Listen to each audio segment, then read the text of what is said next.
Good evening, Meg World. It's been a bit of a while. We had a bit of a summer break, but here we are once again with a Meg podcast. The usual team here, Richard Jeffrey Cook. Good evening. And Matthew Hayward. Good evening. And I'm Nikgaukroger. This evening, it's not a historical one. It will include some army lists along the way, but we're going with a topic that Richard came up with, which I think could be, hopefully, rather interesting. We're hopeful it will be an interesting chat for us, and therefore, hopefully, an interesting listen for you guys. And Richard suggested we look at allies, a feature of many army lists that are featured on the podcast. And really, I'm just going to hand over to Richard. We're certainly having a bit of a let's see where it goes. So, Richard.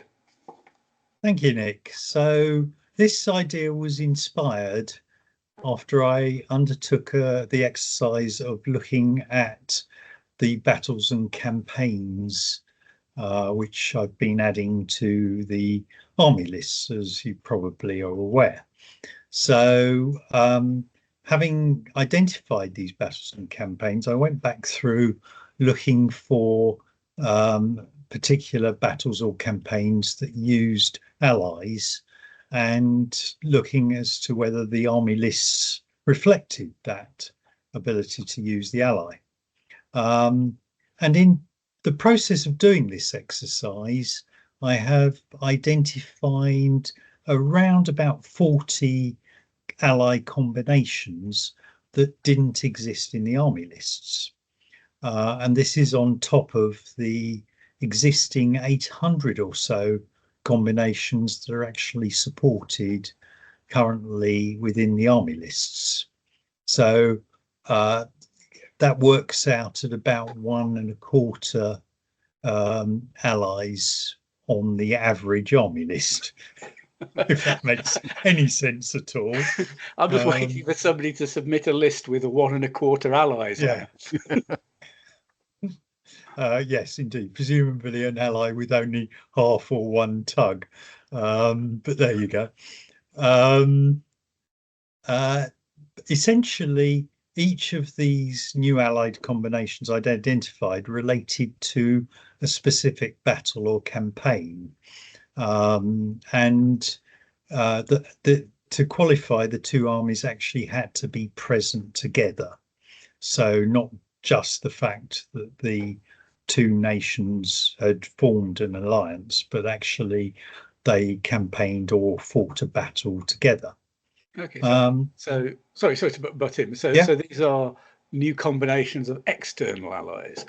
These are external allies. I haven't extended it to internal allies. That might be quite a difficult exercise. Maybe we'll touch on that later. Sorry, I interrupted your flow. No, that's fine. Some of the combinations I found actually surprised me a bit, and I hadn't considered them or spotted that they were an obvious omission. So I've got a few examples. The first one was that the Latin city of Tibur actually fought with Gallic allies against the Romans in 361 BC. So that's an interesting combination, early Latin with a Gallic ally. Sure that went down well with the Romans. Well, only 30 years after the came out on top, sacked Rome. Eventually, yes, but it was certainly one I wasn't aware of. You also get some obscure combinations. Vikings with Polish allies in 991, which look it up if you want to find the details. But prize to the first listener who comes back there you go. With a reference. Yeah. Sometimes you get combinations where you traditionally would think of them as opponents rather than allies. The an interesting example, for example, is the Kashmiri Sultanate, which is actually a Muslim Indian sultanate.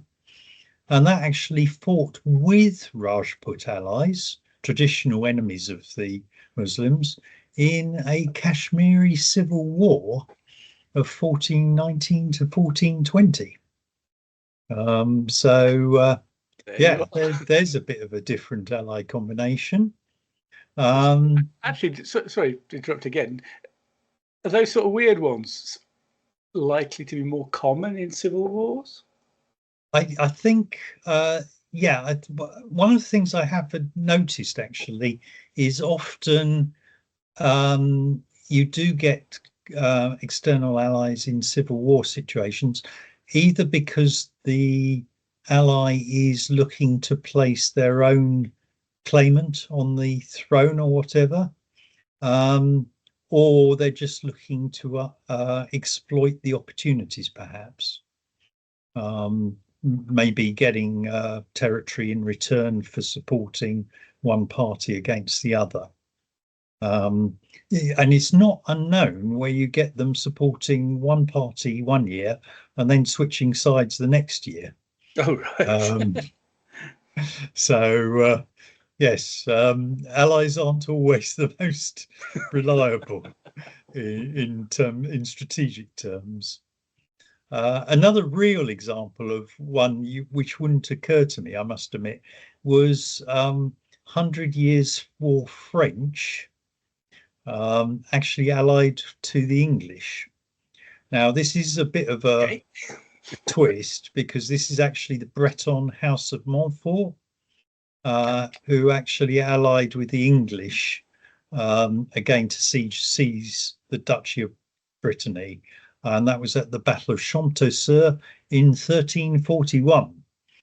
So there you go. Another example where you get this cross religion is Almohads actually allied with the Leonese. So you've got the Islamic Almohads allied with Christian allies at the Siege of Badajoz in 1169. I'm having to come up with the dates because otherwise somebody will challenge me on these, you see. Another example in Spain was the Taifa of Lleida, is it, or Lerida? I'm sure it's better pronounced in Spanish, who actually had Catalan allies, and that was in their fight against the Taifa of Zaragoza. Zaragoza being the more powerful state, I think they decided that it was better off to ally with various Catalan counties. That's in 1082 at the Battle of Almenar. Can I just go back to that Almohad one? Yes. What date did you say it was? 1169, I believe. Okay, I'm not questioning it, Richard. It just surprised me it was so early, because some time ago when I looked at Almoravid and Almohad, the Almohad were, from what I understood, were really, really reluctant, very much opposed to using Christian troops. Up until the point they were absolutely hammered at some point early in the 13th century. And suddenly they decided that hiring some Christian knights was actually quite a good idea because they're quite good. So fighting with Christians alongside that early, it comes as quite a surprise. Maybe it was that battle that convinced them not to do it again. But I think they just hadn't done, because the Almoravids had used Christian knights, mercenaries, and Christian crossbowmen. And one of the things the Almohads had to, were saying when they overthrew them was they shouldn't be using these nasty Christians, these nasty infidels. So it shows how much you can be surprised when you dig into the history, doesn't it? I suspect it may be a bit of political expediency involved here. It's amazing how much belief goes out the window. I'm really surprised that. So that much earlier than I would expect. That's fascinating. Another one that I really wouldn't have expected was the Swiss actually allied with the Germans at the Battle of St. Jacob-an-der-Seal in 1443. So Middle Swiss with later medieval German allies. I could see people looking, yes. Yes. Ooh, I've already opened the PDF. I'm currently working on sort of Holy Roman Empire sort of collection, I suppose. Yeah, troops that can do for various armies, German armies, Holy Roman Empire, and because at least one of them can have a Swiss ally, an early Swiss ally. I've got some Swiss already painted up a couple of months ago. Ooh, more options. Probably more expenditure on the horizon. How soon can we get that into the army lists? Well, I am actually planning an update for 2025 that won't every existing 2024 army will remain valid. Okay. So there are no changes that would invalidate existing armies. I say that with slightly crossed fingers. There are a couple of very obscure changes, which if people even have the army, I'd be surprised, and they are completely non-competitive and very obscure. So it's probably one of yours then, Matt. Yeah. No, even more obscure than Matt would go. So that's why I must confess that they are. But if anybody can spot them, they can get a prize. Okay, so there you go. So it's going to be adding more options. It's adding. Yeah, it's mainly adjusting dates to conform with the history, and then adding a few more options. But even those are very minor. Apart from this Swiss German. But apart from quite a few allies.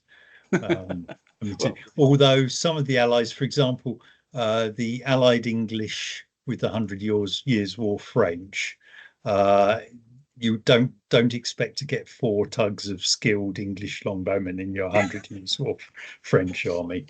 I hope not, because I think you can only have 2 in the list, can't you? Well, maybe, but yeah, you won't be able to get those either. But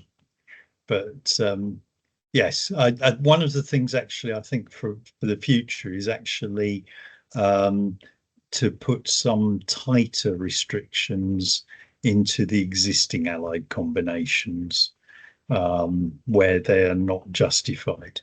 I think one of the things.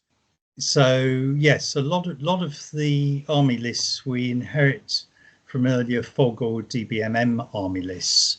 My issue is sometimes how valid some of those might actually be. The problem you have is actually definitively proving that a combination is invalid, because you're left. It's easier to prove something exists than it is to prove it didn't exist. It might be a bit of research I'm not aware of.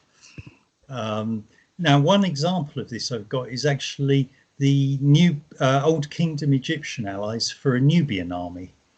And this actually comes from the DBM army list originally and is quite a specific date.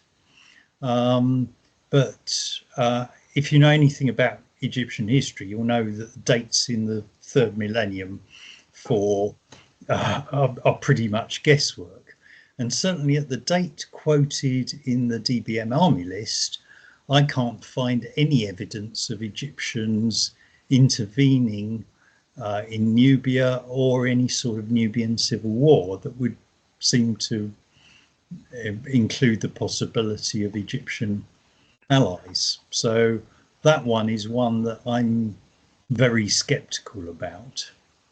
I would think, Richard, actually there's a bit of a question that popped into my head when you suggested this topic was, given the nature of evidence, especially as you say, the very early evidence, how do you decide when something should be an ally? The Egyptian one's a great example. You could have a couple of inscriptions from some high status graves, half a stela found found at Elephantine, and as much speculation as you wish to throw at it.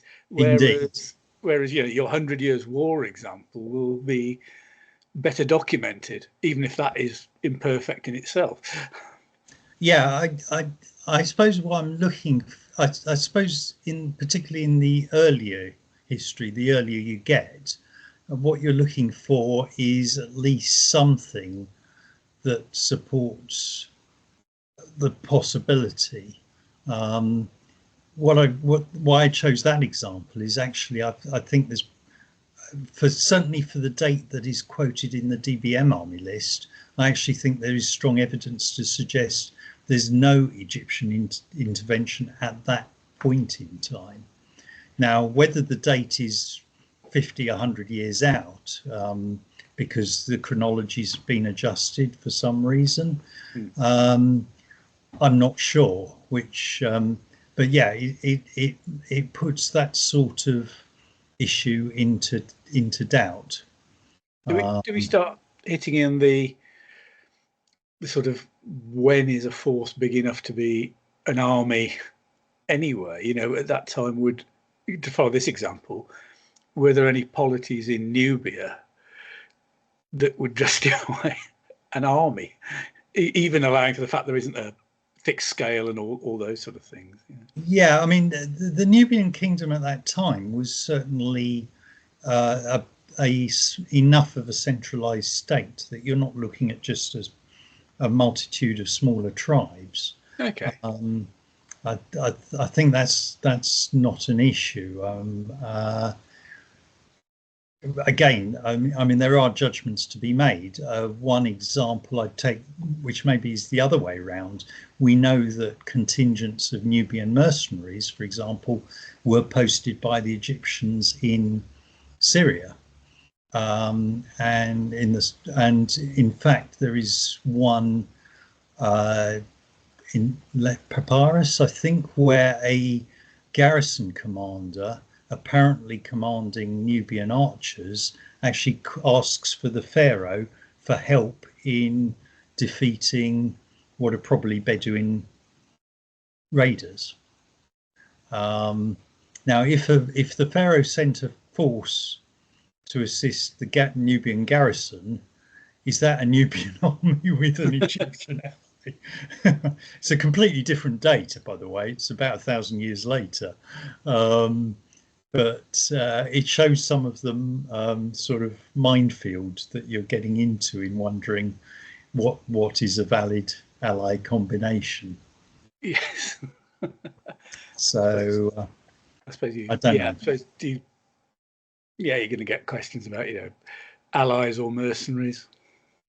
Yeah, and I mean, another example of this is actually vassal kings. For example, if you take the later Assyrian armies, then those vassal contingents are actually treated as allied contingents, external allied contingents, and I'm more and more of the idea that actually these should be troop types available to the main army list, rather than being allied contingents. I'll give you another example, actually. Middle Anglo-Saxon Athelstan in the 920s was overlord to several Welsh kings. Now, as vassals, they were obliged to supply troops to the Saxon army if Athelstan requested it. Now, there's actually probably no difference to a contingent that was supplied by any other Saxon Jarl, for example, of that date, or indeed Anglo-Danish Jarl, was sort of Viking Jarls as they were at that time. So that's one of the actually other options I'm looking for.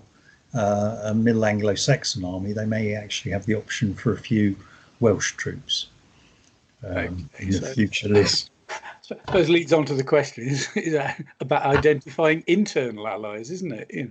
Well, again, those vassals, would they be? should they perhaps be a contingent in the main army, or should they just be troops that are part of the main army that can be allocated to commands as the general wishes? Are there any objective ways of deciding that? Probably not, I would guess. I mean, one of the things that when we were talking about doing allies to this list is the Ottomans and their internal Serbian ally, the Serbian vassals. I can't find any evidence of them ever significantly not showing up. So they're a contingent, yes, but I don't think they're necessarily an ally. They might be a sub-general, contingent under a sub-general rather than under an allied general. Yeah, I mean, it's worth just summarising, I suppose, the difference an allied contingent has in MeG. I mean, fundamentally, I think there are 5 points. Allied contingents have their own separate command. There's no gifting to allied generals, so that's significant if you had a Serbian professional. I don't know if Serbians are professional and Ottomans are professional, or whether they're instinctive. Probably instinctive. They are instinctive, but sorry, just on that point before I forget it, if he was a Serbian instinctive sub-general, the professional army commander could still command his troops. Yes, indeed. Which would be of use. Yeah. Obviously, allied contingents, you have hesitancy and desertion, I think it's called, isn't it? Which wouldn't apply. And then you've got the death of an allied general doesn't affect non-allied troops, and vice versa. Although it's not hugely significant for sub-generals. And I suppose the other one is that an allied general cannot give a claim for a combat to another command ZUG.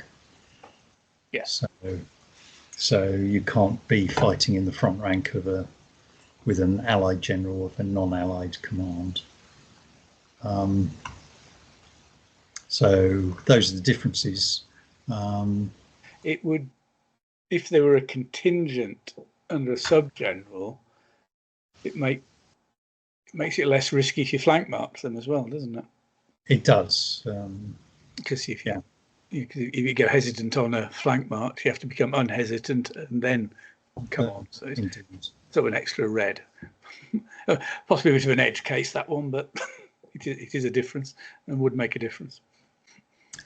Yeah. So, there are a few cases, I think, where it's not particularly clear which army was the ally and which was the main army. I must admit, I struggled to find an example when I was looking for it this afternoon. Now you tell me. There's one niggling me where we've definitely got both armies can be allied to each other for exactly that reason. Yeah. It wasn't clear which was the.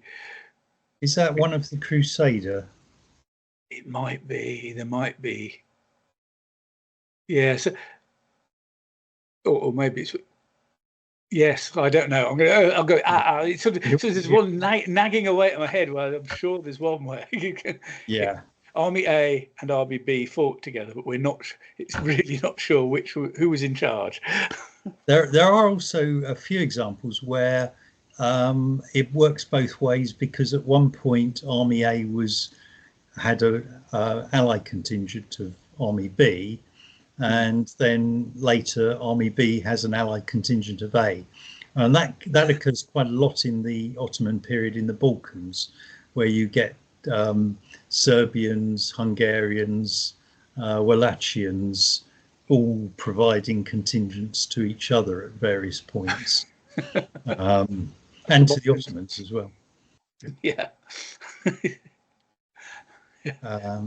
So that happens. There are a few examples where the Allies are more political rather than any difference in the troops. The one I'll use as an example of that is actually the coalition, where we have an army instead of an army with an ally, and that's the coalition against Antigonus. So that's in 301, where Lysimachus was actually the dominant partner of the army, but Seleucus provides the sort of crucial winning battle component in the core of supposedly 500 elephants, at least some of which prevented the cavalry of Demetrius returning to the battlefield to save his father, and ends in the death of Antigonus. So that's an interesting example there. So why did you do that one as an army rather? Because I just couldn't find any method of including the main army and the allied contingents that really worked. Because the third party in the alliance was actually the Cassander, and it's actually his younger brother, whose name I forget at the moment, who actually was in command of the contingent of troops. But then, having formed the alliance, they seem, although the records of the battle are very scarce, because unfortunately the history ends the night before the battle, which is very inconvenient. It does appear that actually they divided up the commands, mixing the troops amongst themselves as worked best for the situation. There's no real suggestion that the three armies fought separately. Okay, that probably forestalls my next question, which would be, should there be more lists done like that? But, you know, from what you just said, that sounds like quite an exceptional case where I think, yeah, there possibly are a couple of others. I suppose you can argue the army of Eumenes, which I had to separate out from the Asiatic early successor list, because couldn't really get the army to work, the list to work properly. Is an example where we did that. But you've got that unusual situation where, with all the successors to Alexander the Great, rather, you do end up with armies which have very similar troop types, so well capable of fighting together, actually forming alliances. And I think that's why that situation occurs. I suppose if you're going to have internal allies, that would, well, one, you're probably having more distinct contingents on the battlefield, but also a less cohesive command structure, isn't it? Yeah, it's the command structure you can't represent properly in those circumstances. I think a couple of lists I've drafted for you, possibly some of the late back end of the Tang ones, where I've sort of limited to 2 sub-generals and 1 allied general, although possibly not compulsory, but it's sort of, if you want 4 generals, you're going to have an internal ally, because there's going to represent some lack of cohesion. Yes, so we've done that with other lists as well. Gaia Confederacy, I think, is one of those examples. Maybe that was just off the top of my head. I'll probably be proved wrong when I look at it. Once again, listeners, dive to the lists and see if we're right. See if our memories are working. See how good I am. I mean, they're one of the most bizarre ally combinations that actually refused to fight together. Is actually during the Mithridatic Wars, and is when Sulla was fighting the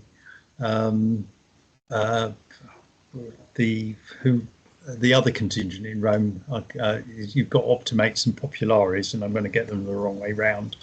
But I think it was under Lucius Cinna, and basically Sulla had been given the command against Mithridates, and then Cinna had actually basically taken it away. So Sulla marches on Rome, installs his own government, and then heads off to fight Mithridates.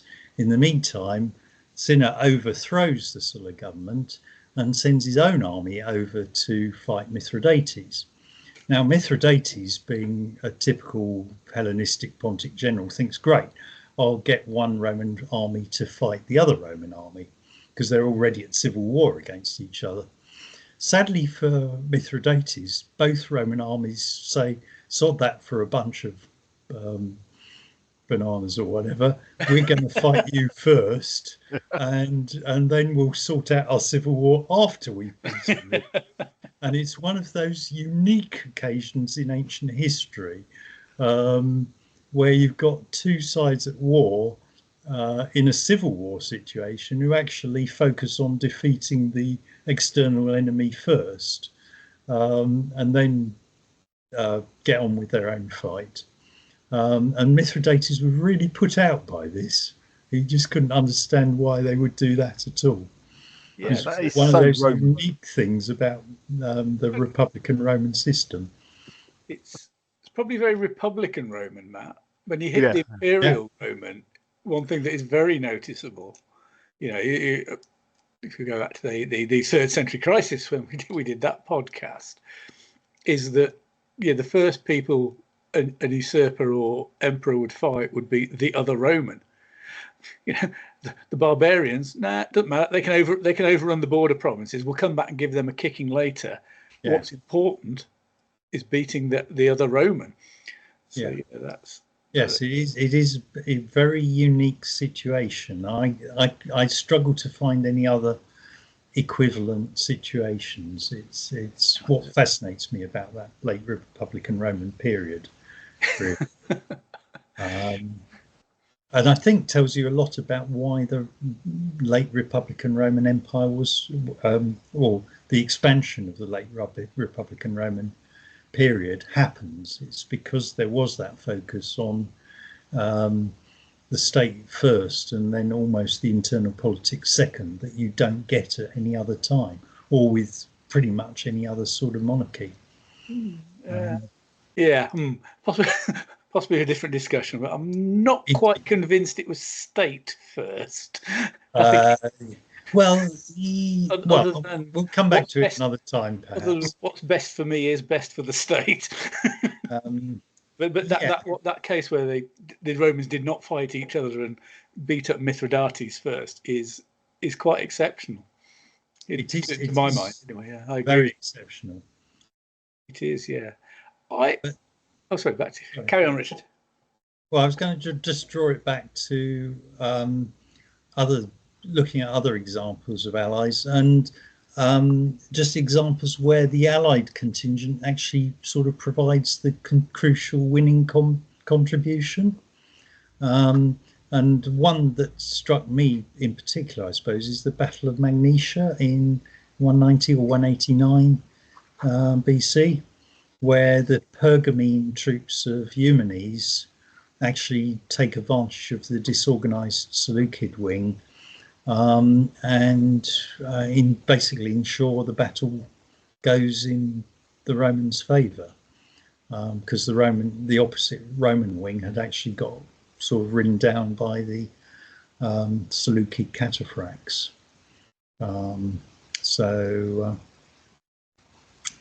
Cataphracts, or was it the pike? I can't remember. Anyway, Antiochus III, Antiochus the Great led possibly the Agema and cataphracts. Yeah, and did nasty things to the left wing allied Alla. I think it's the left wing allied legion, wasn't it? Yeah, it was. Whereas Eumenes was on the right with the Pergamene troop.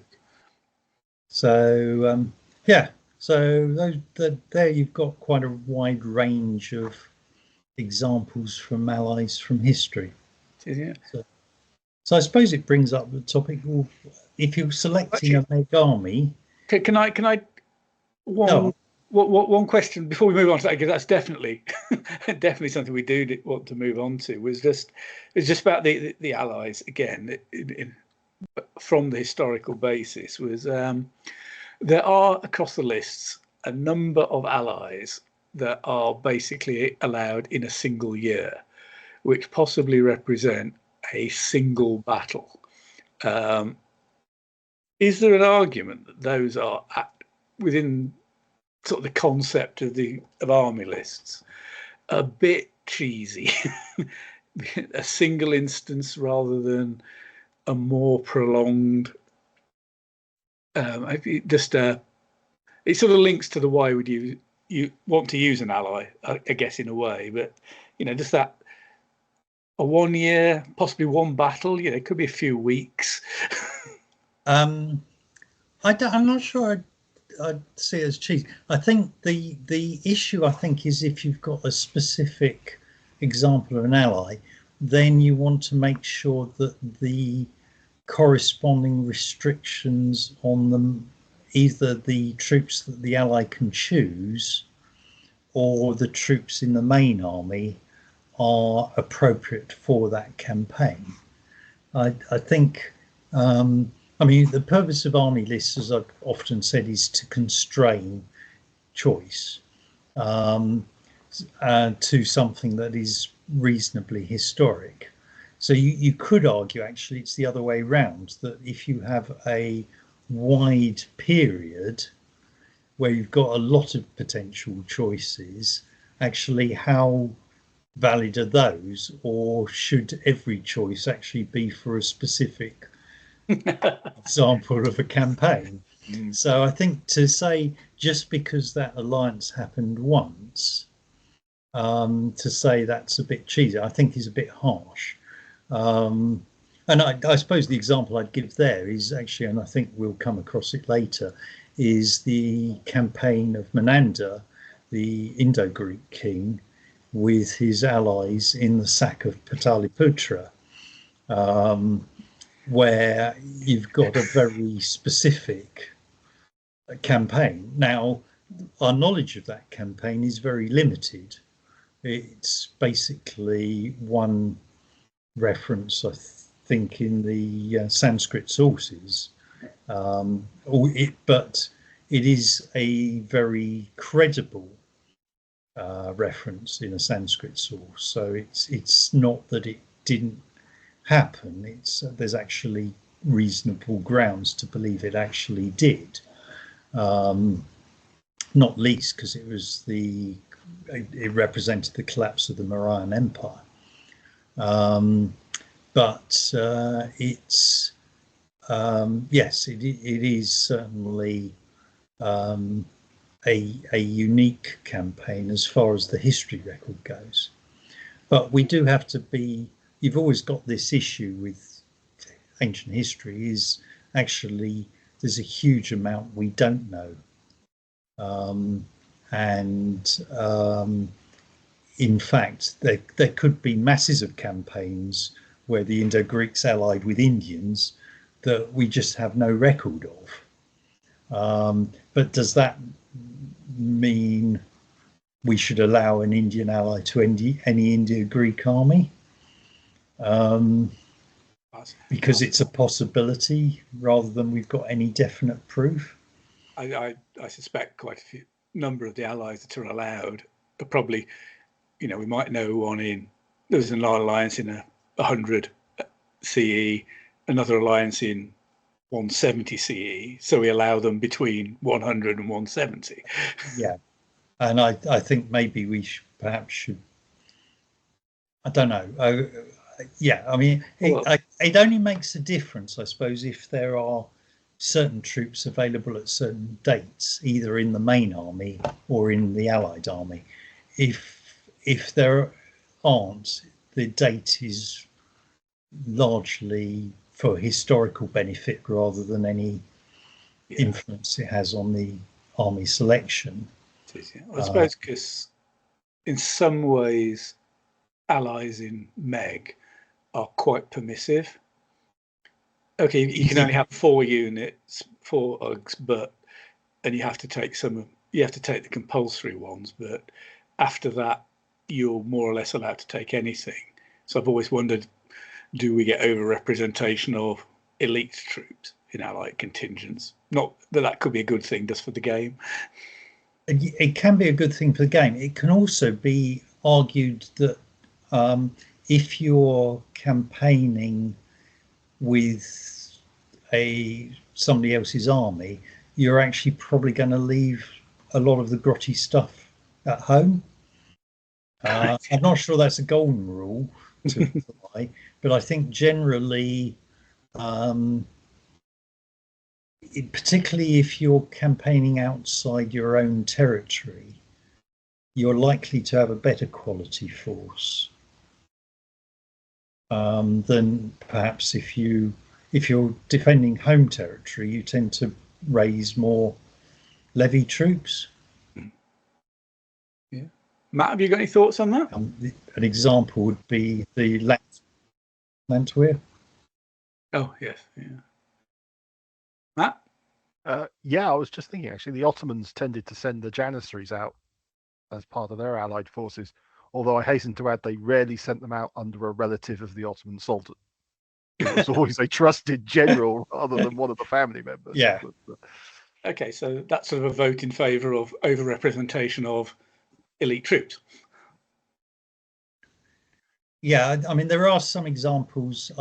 In fact, in the new allied combinations, for example, there are a couple which have a Byzantine ally, and I've quite specifically excluded the Varangians or Imperial Guard from the allied contingent because the allied contingent was not commanded by the emperor, and there was no way that the emperor was going to leave his Varangians or Imperial Guard in the hands of some other general. That would be as good an invitation to be overthrown as you could possibly have in the Byzantine Empire.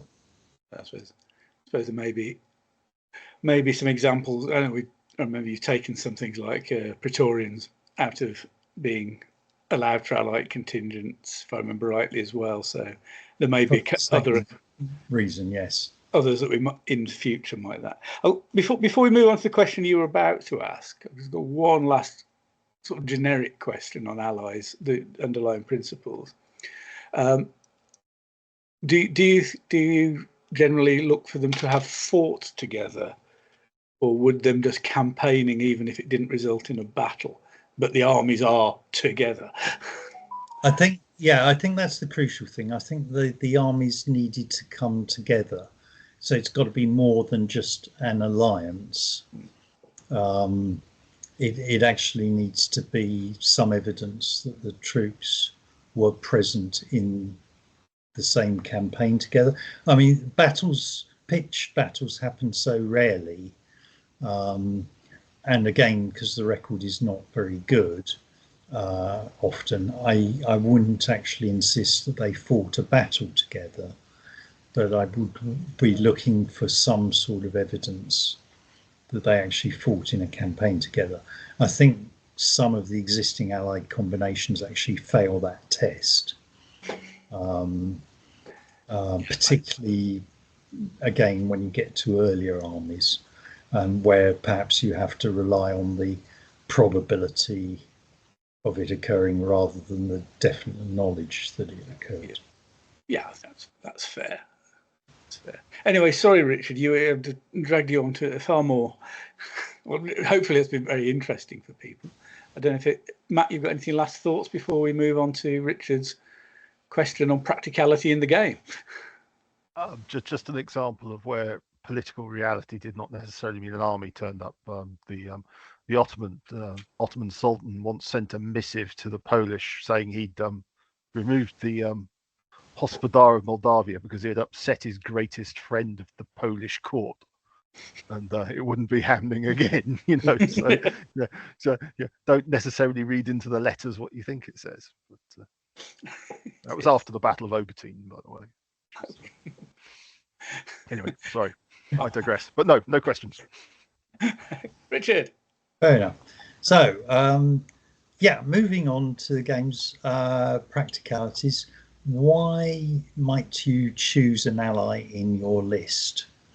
So I've come up with 4 main reasons, I think. Is this going to be like the Spanish Inquisition? There are 4 main reasons we use that. Well, you won't expect this then. Unlike the Spanish Inquisition, which we always expect. Number 1, troop types that you don't get with the main army. don't think anybody's going to argue with that reason. So, and I think the sort of subset of that, I would say, is to increase the number of good quality troops that you might get with an army, because of the sort of flexible basis on which MeG allows allies to be selected. So I think that's often a reason. Number two, and do interrupt if you think I'm wrong here, Allied generals are slightly cheaper, so you might get a few more points. Clearly that carries a risk of hesitancy, but yeah, that might just make the difference. I've done that. A third reason might be you actually get more numbers of a particular troop type than you might get otherwise. So not only there might be different troop types, but they might be, you get more of a particular troop type, which might be useful. Say you wanted 3 tugs of a particular loose troop type or something to control the terrain more, and you only can get that with an ally. And the fourth reason is you can't help yourself. My favourite category of all 4. I was going to say that's one for Matt.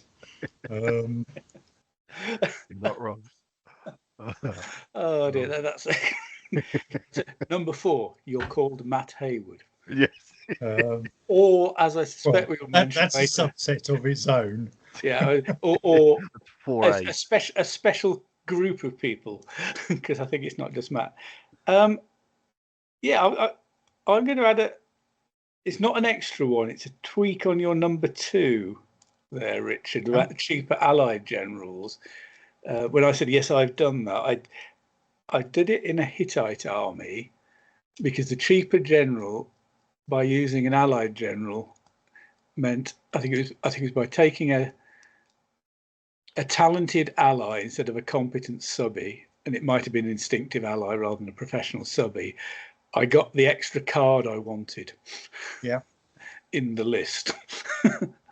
Yeah, that's another reason you can end up. Well, again, selecting ally might give you light troops. So this is a subset of number 1 that increases your scouting capability, for example, in an army that otherwise might struggle for scouting.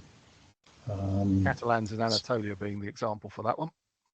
I knew you were going to say that as soon as Richard mentioned it, Matt. I'm the only idiot that uses it. Yeah. Would perchance they be downgraded to poor unskilled? Oh yes, yeah. It's about 250 points for an entire scouting point. And that's a mediocre ally by choice. Compulsory mediocre ally. You can't do anything else. It has to be mediocre. You've got no choice in the matter. So no chance that could go wrong. Well, yeah, it's actually really quite interesting one. It's because it's almost a no lose option. Yeah.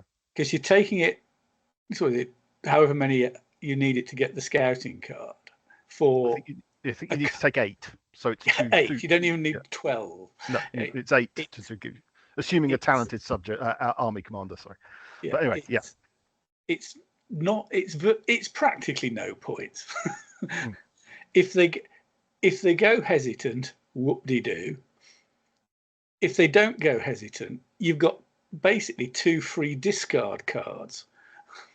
Yeah, it takes you from 11 to 13 cards, and if he isn't unreliable, as you say, you can throw 2 cards away. I ran it at. It was the theme with no name. Theme with no name. Yes, yeah, and he wasn't unreliable all 4 games, and I was frequently throwing reds away with him. He had the best set of cards. And if he is hesitant, you're down to 11 cards, and that army works fine on 11. And your opponent has the issue that if he's hesitant, the best he can do is actually probably attack it. And it doesn't break my army because they're only skirmishers. Yeah. And he gets a maximum of 2 points if he kills both units. And if he's then, wasting of course, troops, you turn reliable just as he's about to attack you. yes, and then he kills you anyway because the poor unskilled. he realizes he didn't actually want to put his units there, but he couldn't resist it. Yeah, exactly. He's chased something that is actually not going to affect the game. It's almost a sort of feigned flight without the feigning flight. It is. I remember when you explained that to me, it was a case of, yeah, why wouldn't you? Because I haven't seen anybody take the Alans for years. Yeah. I think it literally costs me 2 bases of superior Catalans to have that contingent. So to a unit has to be a 6 instead of an 8, or yeah, two or 8s instead of 9s or something, depending how your how you configure the army. So yeah, I said when you look at it, you just go, why wouldn't you? Just the card throwaway alone makes it worth it. Yeah, exactly. Just those extra 2 cards. Are we going to see masses of mediocre allies on the table?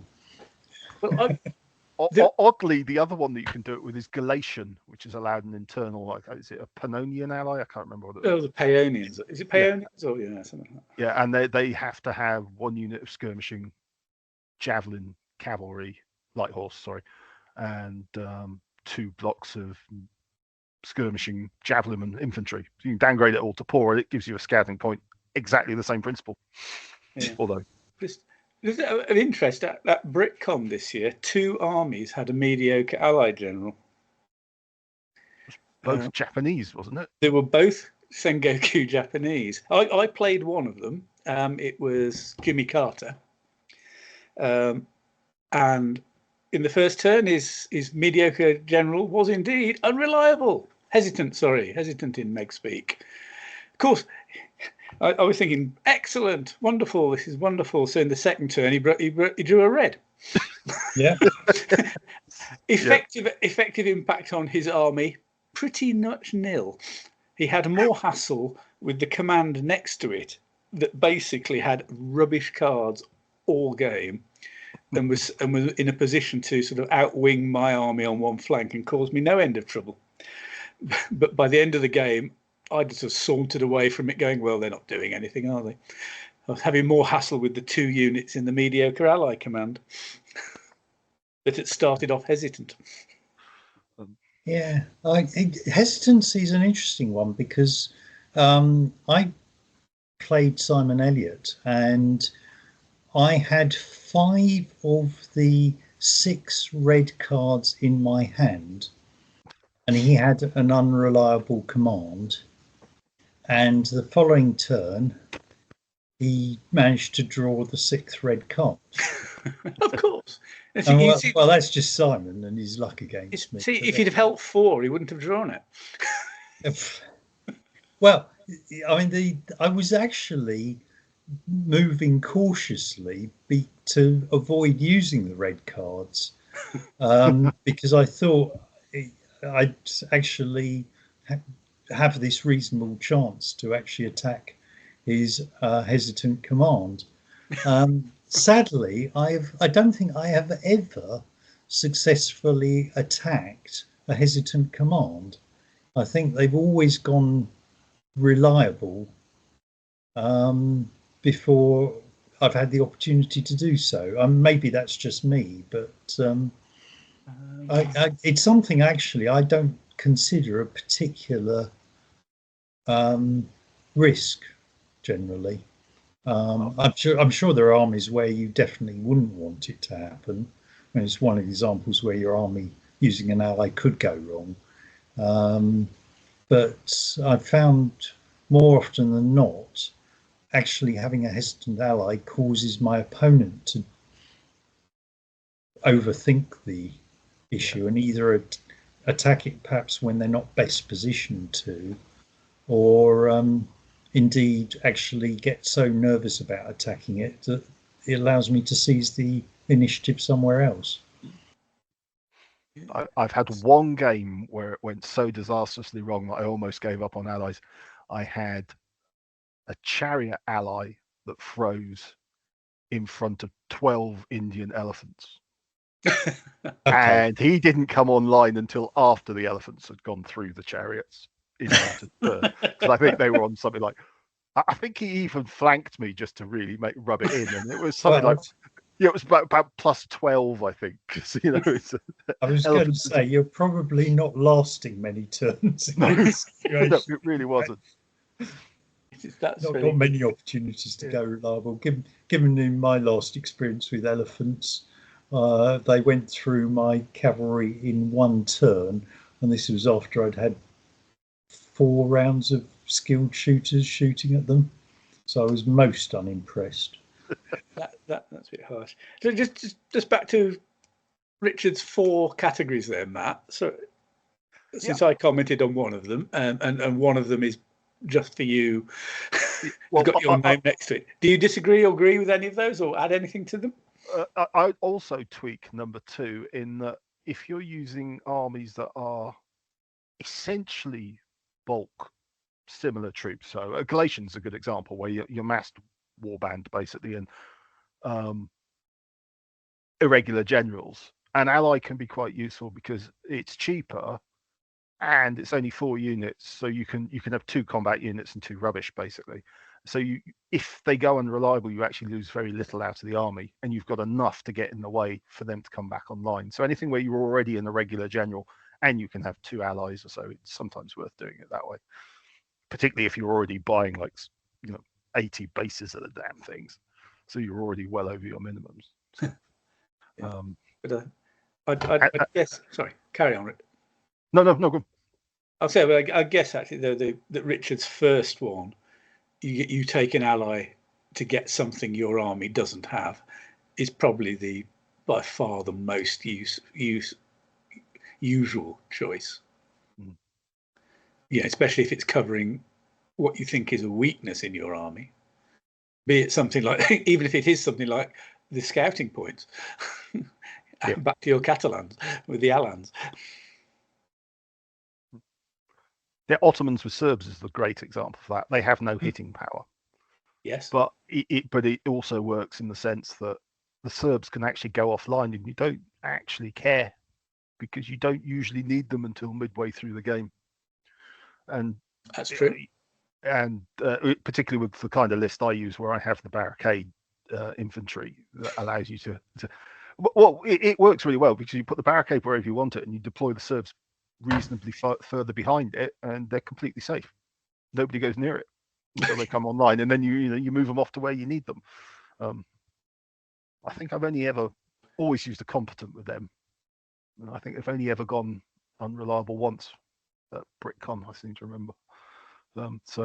But yeah, where you can keep the ally away from hostiles and you're not necessarily needing them in the front line early, that's a good choice.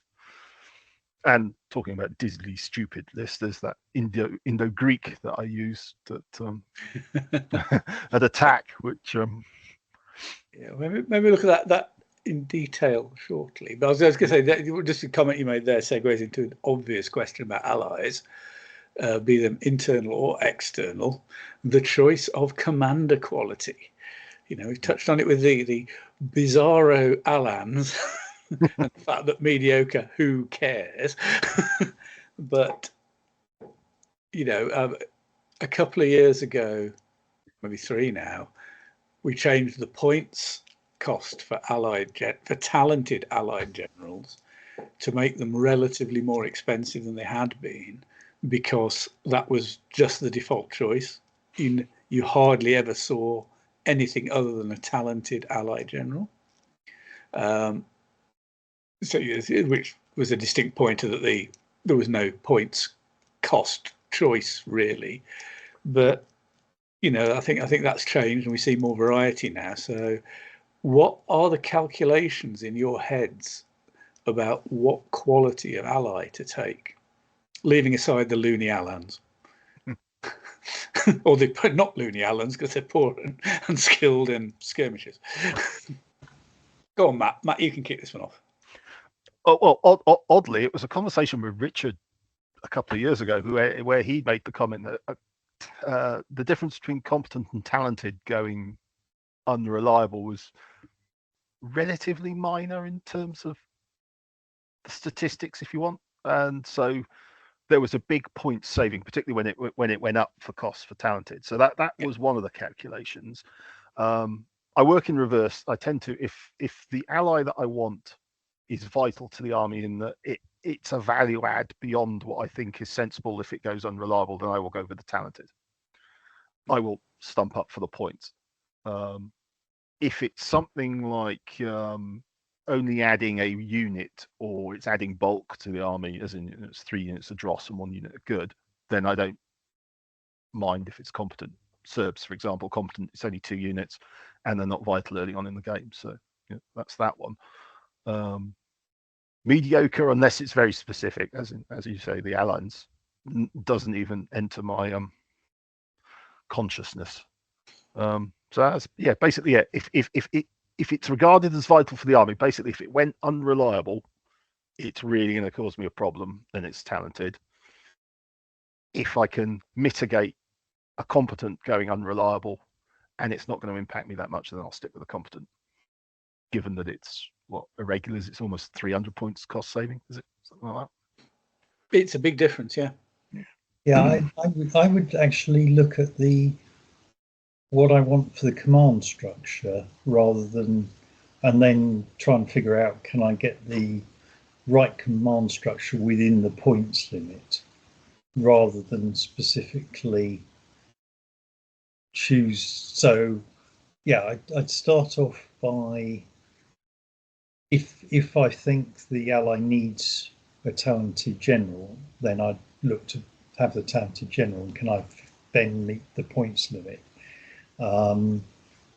If I don't think it needs the 4 command cards but can get away with 3, then I'll start with the competent, and then see what else, if I've got spare points left over, which somehow I never seem to get. It always seems to be the other way around. I don't know why. Then I would. So I don't think I've ever selected a competent and then found I can upgrade it to a talented. I think there have been occasions where I've looked at a talented, can't meet the points limit, and by dropping it down to a competent general, I can. I've then occasionally hit the problem that the command structure of the army doesn't work, either because the army overall is too short of cards, or because I needed an extra card with that particular command. Yeah. But I must admit, I've never started from a position of I'm selecting a mediocre general. But actually, now I think about it, maybe there are some circumstances where maybe I should start considering that. I don't know what army and what ally would work with that, but I don't even think about it at the moment. Maybe I perhaps ought to. Maybe open a few other armies that I hadn't considered as possible choices. I think I go the same way as Matt. If for whatever reason I've decided to choose the ally, which can be for a number of reasons, but if I've decided the army, for this army to win, those troops need to be playing from the start. If there is no buffer, and I think Matt's comment about the Serbs in Ottomans is a good one. You can stand them sitting around going no for a number of turns. So yeah, no, I would generally go. I think I'd probably these days I start with competent. Look at how the army's coming out, and then decide: do I need these troops to absolutely play from the start? And if so, it's talented, and I'll find some way of getting the points to do that. But I've been in a position, and it happened earlier this year with I think it was when I had Gok Turks with the Hepsalite ally. To get that work, the Hepsalite ally with Hepsalite, Gok Turk with Hepsalites, I think, where the Hepsalite ally can have the elephants. Yeah. The Gok Turks can have the elephants. So it's a bit of a bizarre combinations anyway. Elephants with a horse archer army. But so I thought I needed the ally to work, so they had a talented, and that left the Gok Turk part of the army one card short. No matter it, basically, I didn't want to risk the Hepsalites not being on side. That I believe is the Battle of Kabul. I think that's what it's generally called. Yeah, 480s or something, yeah, which something is basically possibly a fantasy documented by Al-Tabari, I believe. I think it's a different Arab. Or is it a different Arab history? I think it's a similar time to Al-Tabari. We're talking about 9th, 10th century. It's certainly, it includes descriptions of naphtha bombs, which didn't actually exist at the time. It's definitely got some references to what were then contemporary Arab Muslim army tactics, but it could still be true because they weren't generally using elephants at the time. So it's written during the Ghaznavid era. Yeah. When the Muslims were using elephants, which does make its provenance slightly suspect. But it's such a good combination to have. Having used the army, I can tell you it's not a killer. I then did use. I think is it the later? I think it might be. No, it wasn't the theme with no name. It was a different one. It was I've used Hepsalite with an Indian ally, or the internal Indian troops in it. They have to be a contingent. But again, that one I did make a talented general because it was 2 units, sort of the mixed units of Indian foot, 2 9s, and a unit of elephants. So they're all tribal. The elephants especially are quite important, and they work better with the infantry than just horse archers. So they got talented. That worked better than the Gok Turk with Hepsalites did. So, but again, both of them were done on the basis of they need that ally. Anyway, so that's been me rambling on about weird horse archer armies that don't really work. I've got another one to try at some point. What about more than one ally? Are you calling my name? No, I've used 2 allies in an army, but not very often. Probably a lot less often than you have. And we know some people have used 3 allies. Yeah. What are your thoughts on other that? lists of dubious provenance? Yes. So I think by that you're referring to is it Turkilingi? We've had a few that I think the first one I know of that was used with 3 allies is the Turkilingi 476 CE. Yeah. But at BritCon, Dave Parrish used it's Ilkhanid. It's Ilkhanid based on a specific battle, which included Georgian, Armenian, and Sultanate of Rum allies. Wow. It's based on a single battle. And Chariots of Fire, Richard Basilowski used it, Yayo Japanese with 3 internal allies, albeit, as it turns out, a very illegal list.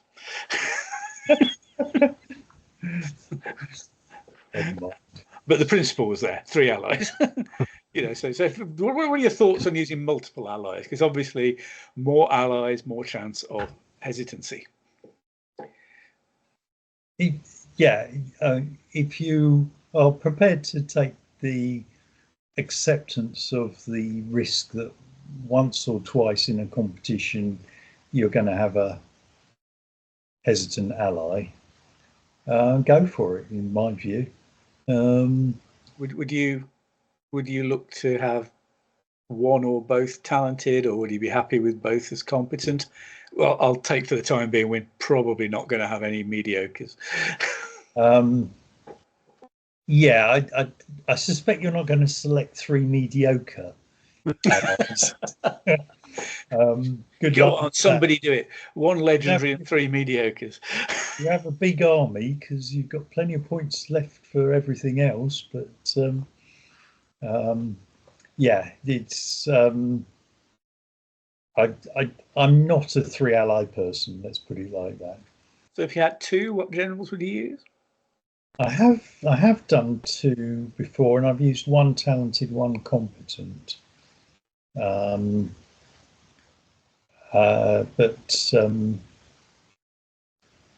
I'm not hugely.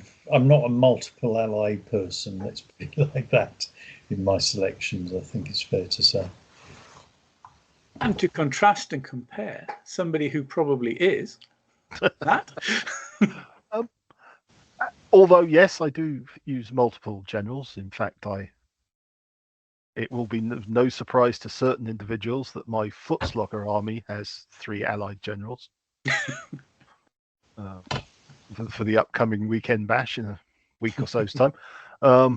So we'll see how that runs. And I will admit to only 1 talented and 2 competents in that list, so that could be quite interesting. I am usually more cautious. If I had 2 allies, then I would prefer at least 1 talented and 1 competent, though I have run 2 competents, which is the Indo-Greek list.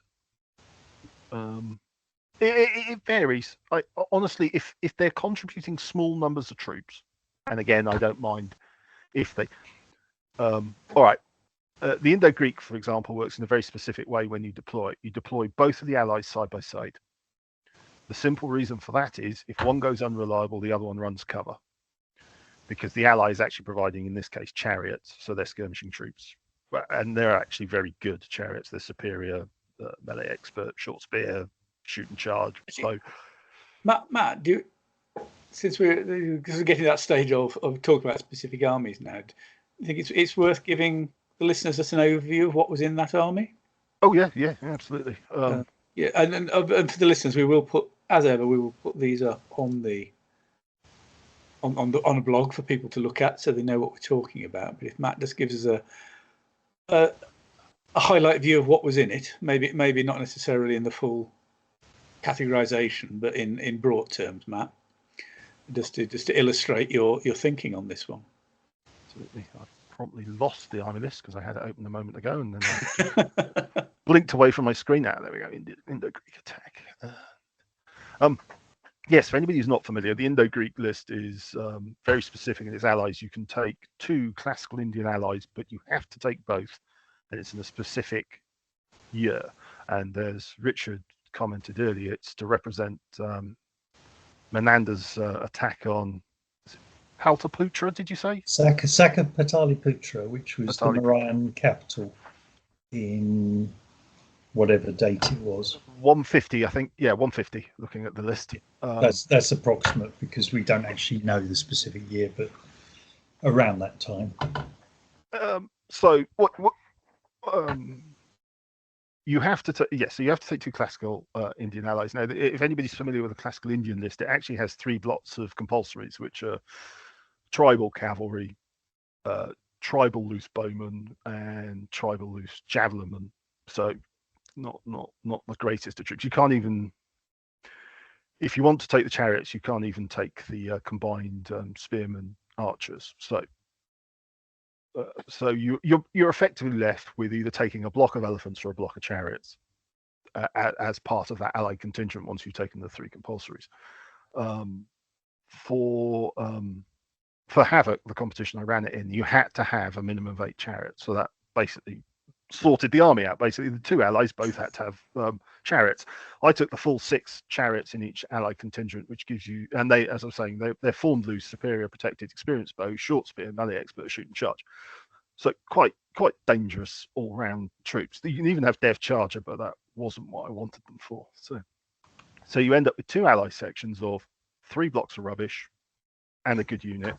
3 blocks of rubbish and a good unit, and then you have the internal main army, which is just quickly is Indo-Greek's quite unusual in that it allows a lot of Lancer cavalry. So you get charging Lancer melee experts, of which 6 of them are companion styles, so superior, and then 2 blocks of Iranian cavalry, which are average charging Lancer melee expert.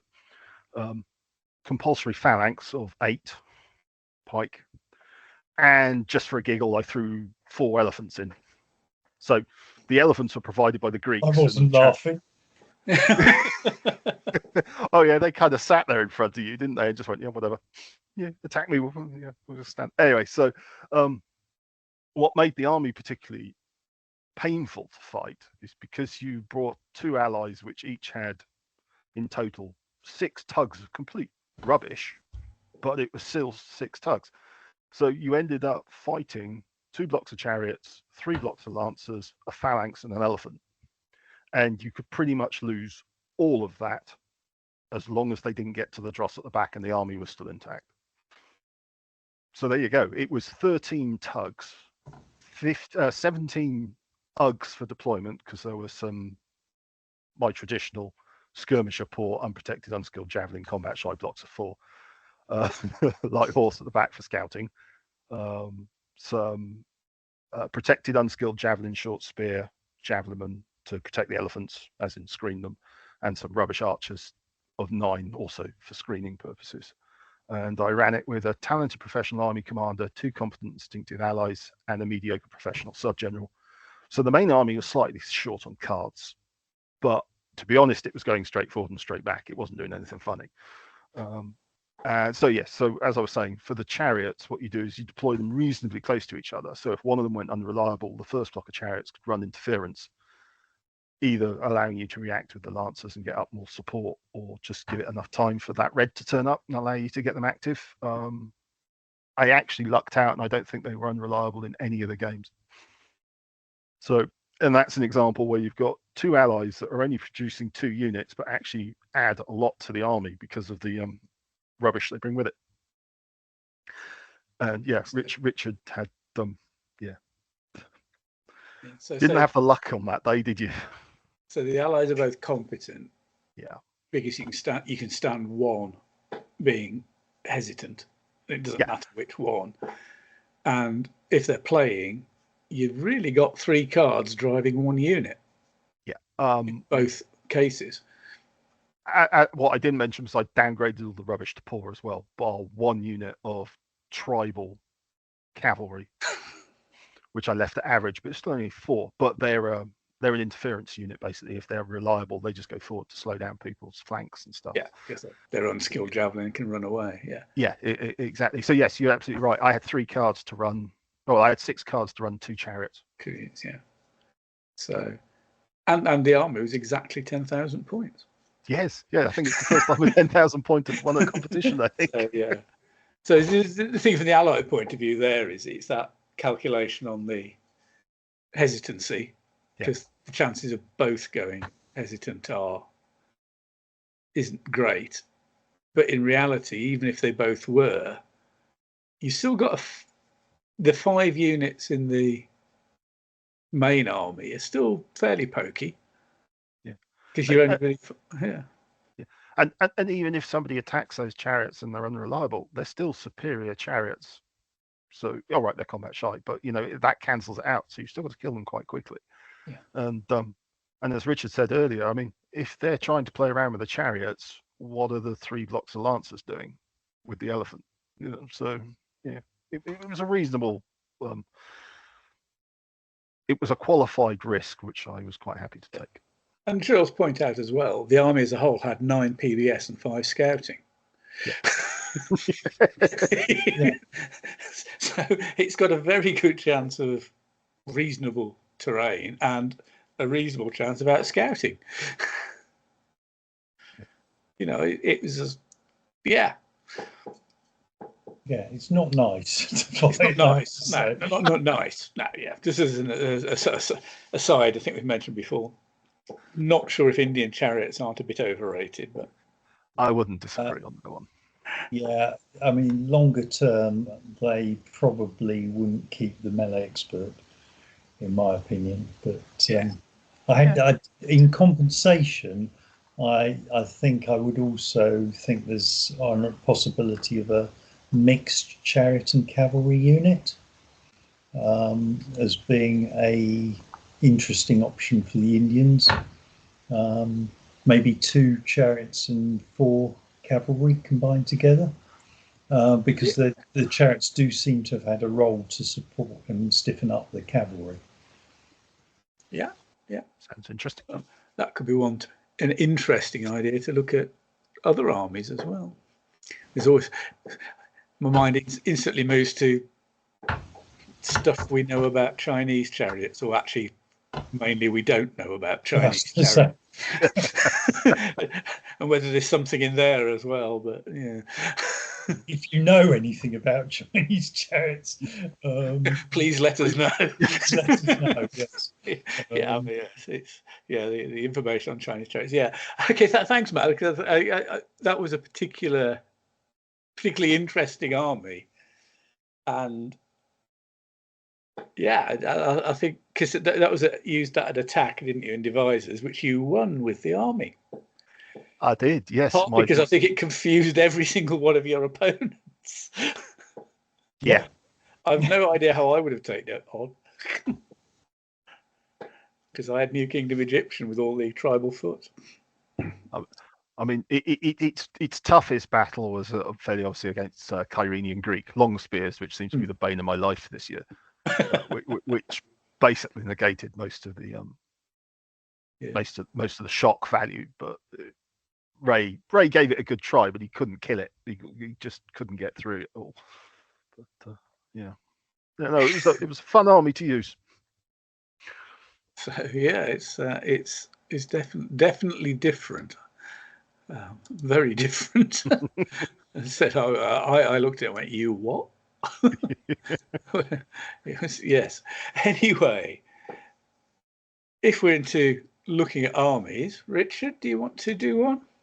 So I know you sent us one. I sent through a list I used earlier this year, which was a Viking with feudal French ally. So just bring it up now. So I chose this just because it's an example of a troop type, an army where you get more of a particular troop type by taking the ally. I wouldn't say this was a hugely successful army. It did all right, but I sort of quite found it quite interesting. So it's actually a Viking ally, a Viking army with a early feudal French ally. It dates from to 923. I dated it, so it's the Vikings before they become Normans, basically, in Normandy. So you start with it had 2 talented instinctive generals, one of them the ally, one of them the army commander, and 2 mediocre instinctive sub-generals. The ally contingent I'll describe first was 2 units of French best milites who were formerly superior protected depth charger melee expert, a unit of just milites who are average protected short spear depth charger melee expert, all these form loose, and a unit of allied French spearmen who are just form close poor protected short spear shield wall combat shy. Not great troops, but 288 points provides you with a reasonably solid tug for that. The main infantry force came from the Vikings themselves, where I had mixed units of Huscarls and Herd, 2 of those. So the Huscarls are superior, form close superior protected 200 cut and crush shield wall shove integral shooters, with a back rank of average protected short spear shield wall shove integral shooters, and then 2 further units of Herd, which are just form close average protected short spear shield wall shove integral shooters. And then along with that was a unit of Norman militaries, who are form loose, superior protected, depth charge ML expert, dismountable. Dismounting as superior protected, form loose, two-handed cut and crush. So two-handed cut and crush. Wow. Always, Really? yes. So that's the Vikings with their axes. I think that's probably only an option when you get the Norman militaries, but there you go. And just to top it off at the end, a unit of skirmishing archers, average unprotected, experienced bow combat, shy. 6 PBS and 2 scouting for that.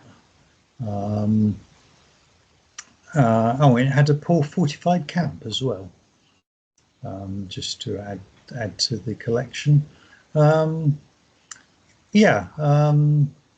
It's obviously, you've got quite a lot of cavalry punch there with the best militaries, the French militaries and the Norman militaries.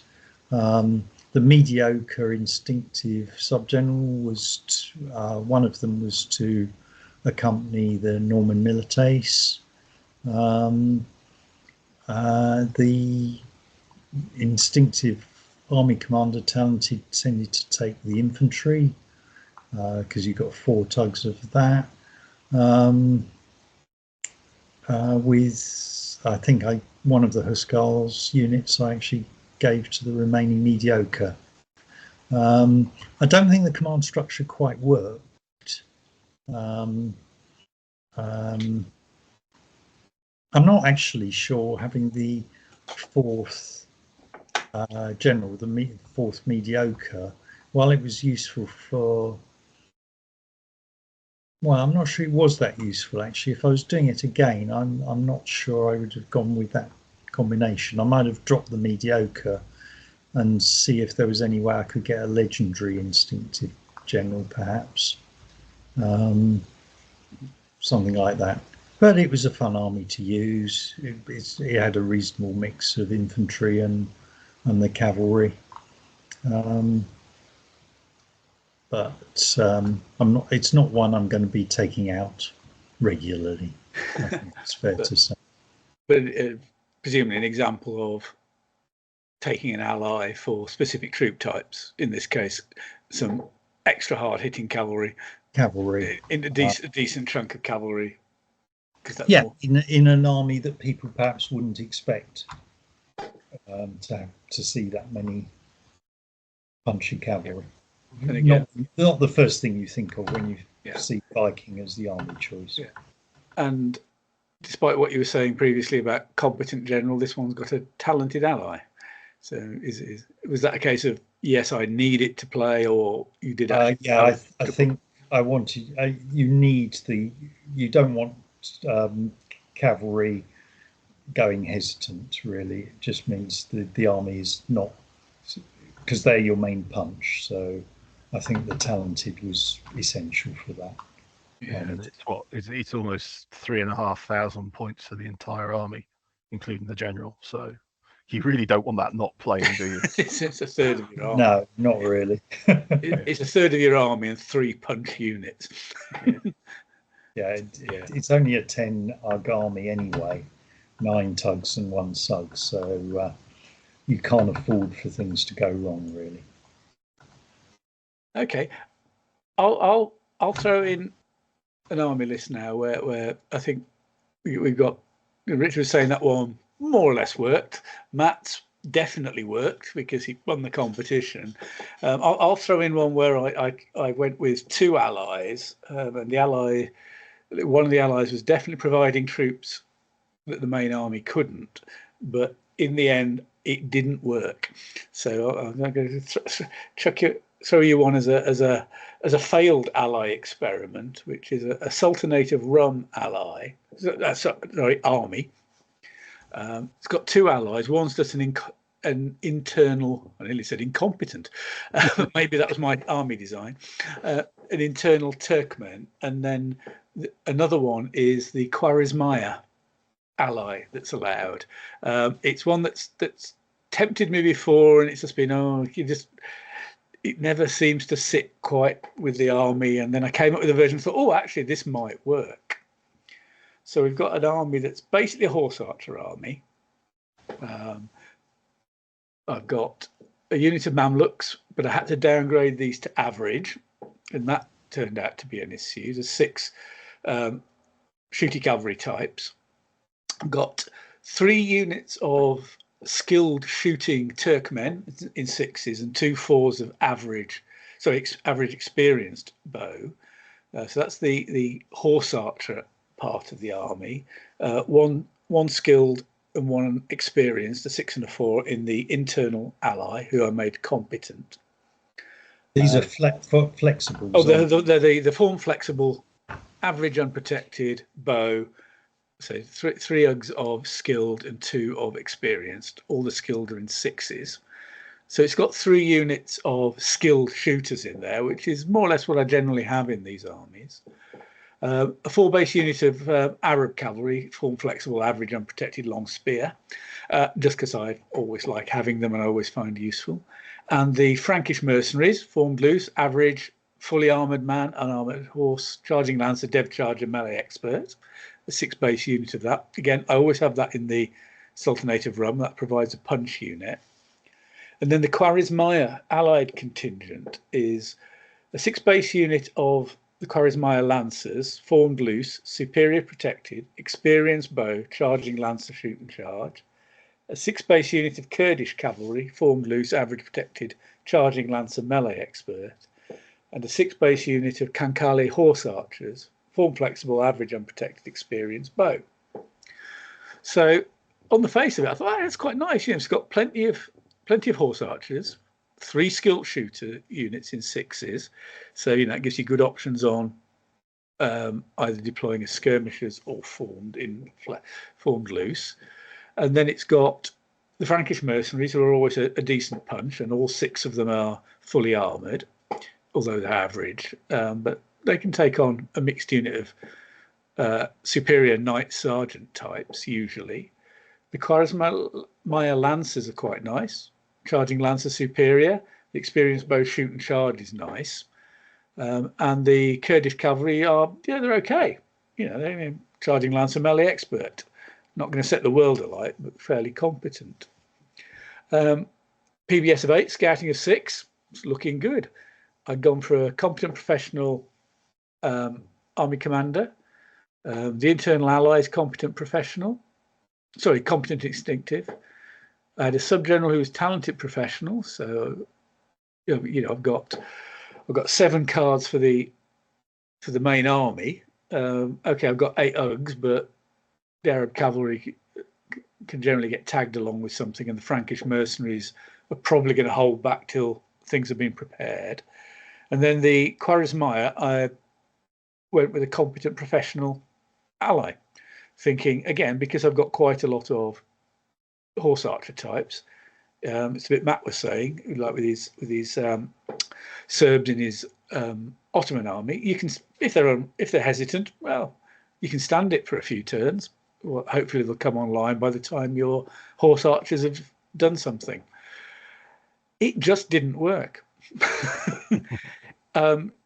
Previously in my Sultanate of Rum, I've had 2 UGs of Mamluks at superior protected, experienced bow, short spear, who have acted as a sort of a more solid horse archer. They can fight a bit, they're superior. They'll often go up front to block things and then run away to drag people onto the skilled shooters. And this army can't do that. One, its Mamluks had to be downgraded to average. My choice, obviously, you could play around and probably get them superior, but I didn't get anything I like. You've now got 3 units of fighting cavalry, the Franks, the Khwarezmiya lancers, and the Kurds, who can't run away. So if you want to get them out of the way of something, you have to pull them out of the way. And generally, when you commit them, they're committed. And I just found it broke the army. You know, when I came up with the list, I thought, actually, this looks good. You know, I'm really quite positive about this. Nope. Came away from the competition saying, oh, that's an experiment I won't repeat. So maybe that was just me. maybe I was just too fixed. I'm too used to having all the flexibility and run around of the horse archer, the mainly horse archer army. But I think this was an example of, it's a list where I've brought something in because the list doesn't have it, but it's not worked. So I don't know if Matt or Richard have any thoughts on that, or nod there and go, why didn't you see that from the start? Or I'm rather hoping we'll go, I could have fallen into that trap as well. Oh, I can fall into traps. Or I dig my own. Yeah. Sorry, Richard. Didn't mean to talk over you. Yeah, I can see where it can go wrong. Now you've explained it. Yeah, I can. Yeah, I find sometimes I can get things which I think should perform okay, and they don't for whatever reason. Yeah, I don't know whether I'd drop the ally to mediocre, see if that can give you the points for I just think I just would use the Quaresmire contingent. Yeah, it may just be that the Quaresmire isn't a good choice for the army. There's something attractive about those Quaresmire Lancers, form blue, superior, protected, experienced bow, charging Lancer, shooting charge. Yeah, I had it with the Tang where I used the charging Lancer cavalry in the Tang army, and they don't quite mix with the rest of the army. So yeah, I can see why that might be an issue. I did better with the horse archer armies with elephants in them than I did with this. And if anything, I think horse archer elephants are something you just think aren't going to work very well with a very floaty, manoeuvring horse archer army. But somehow it worked better than the perfectly reasonable fighting troops. Yeah, I think elephants.